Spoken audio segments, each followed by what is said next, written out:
निशा जी चैत के महीना में महुआ हुआ नहीं खूब खाद तब कहे एकदम सुगर लगता हो।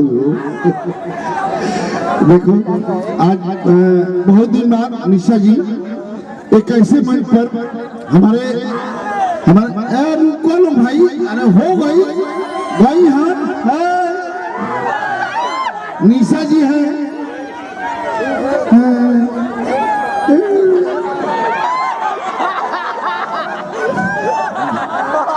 बहुत दिन बाद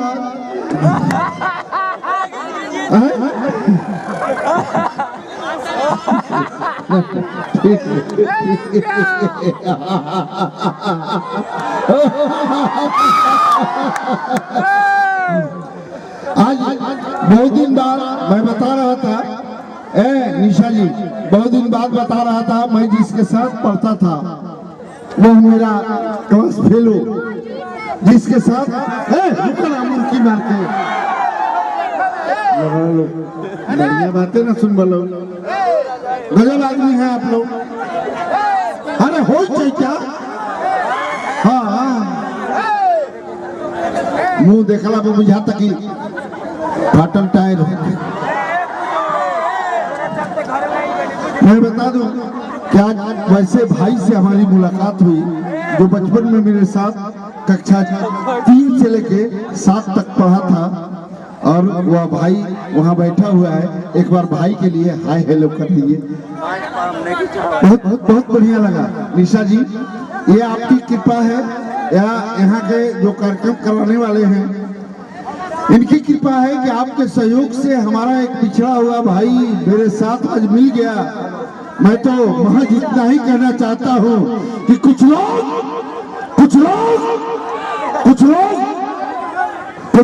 प्यार पे कुछ इजहार पे चलते हैं, कुछ इनकार पे कुछ इकरार पे चलते हैं और हमारे जैसे लोग हवा का रुख नहीं देखते। हम जब भी चलते हैं तलवार की धार पे चलते हैं। भाई वो बोलो संत महावीर की बाजी थी।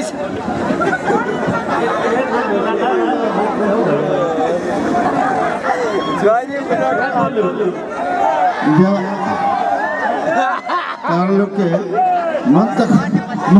मन तक करता नहीं। हाँ ठीक बाजी दी तनी स्केल दा तो भैया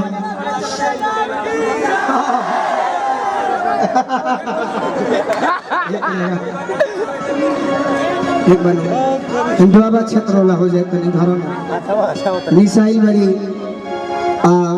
निशा के भी तरह सब सुनो। अब निशा अब अकेले इतना निमन गावे लगली कि हमारे जोड़े गौला के काम नहीं थे।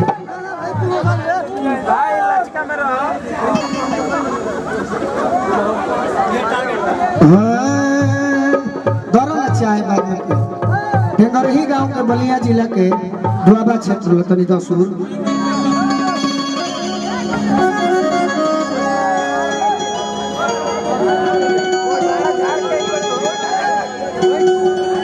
चैता सुन लो। अच्छा दूधू को अरे पिया भइले गुलरी के फूलावा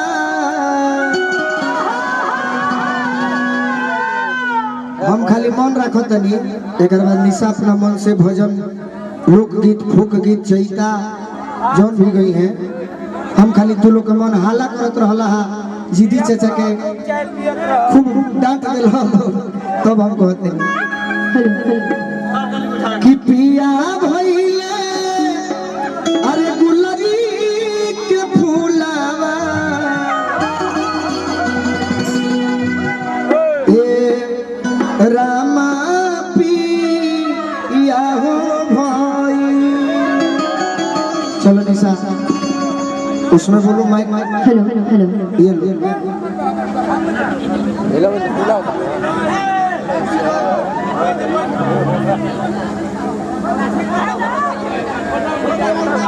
हेलो हेलो हेलो